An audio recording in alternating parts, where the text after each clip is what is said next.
The Myth of Sisyphus is a philosophical essay written by Albert Camus and published in 1942. In this work, Camus delves into the concept of the absurd and explores the philosophical implications of the human condition.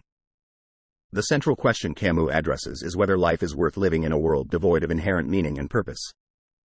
Camus begins by examining the mythological figure of Sisyphus, who is condemned by the gods to roll a boulder up a hill only to have it roll back down, requiring him to repeat the task endlessly.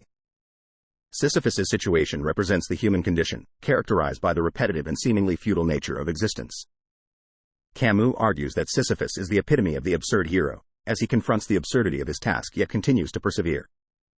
The essay explores the tension between the human desire for meaning and the indifference of the universe. Camus contends that humans instinctively seek meaning and purpose but are confronted with a world that remains silent and indifferent to their quest. The absurd arises from the inherent contradiction between this human search for meaning and the inherent meaninglessness of the universe. Camus proposes that the realization and acceptance of the absurd can lead to a form of philosophical revolt.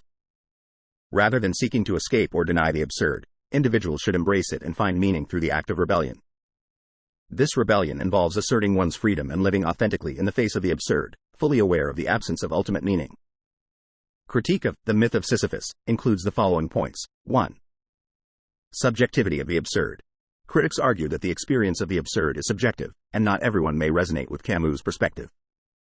Some individuals may find meaning and purpose in life through personal relationships, creative pursuits, or religious beliefs, which may alleviate the sense of absurdity. Camus' focus on the absurd as a universal condition may overlook the diversity of human experiences and coping mechanisms. 2. Lack of practical guidance. The essay has been criticized for its philosophical and abstract nature, offering little practical guidance on how to live authentically in the face of the absurd. Critics argue that Camus does not provide concrete strategies or ethical frameworks for individuals to navigate the challenges posed by the absurd. 3.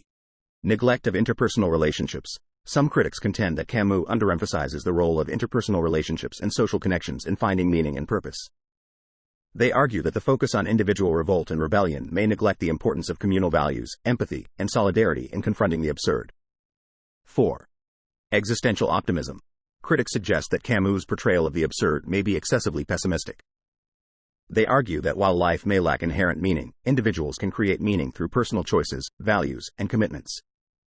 This existential optimism challenges the notion that the absurd necessarily leads to despair or nihilism. 5. Ambiguity and paradox. Some critics argue that Camus' writing in The Myth of Sisyphus can be ambiguous and paradoxical. The concepts of rebellion and living authentically in the face of the absurd may be open to different interpretations, leading to divergent understandings of Camus' philosophy. Despite these critiques, The Myth of Sisyphus remains a significant work in existentialist philosophy, exploring themes of meaning, freedom, and the human condition. It prompts readers to reflect on the fundamental questions of existence and invites them to confront the inherent absurdity of life.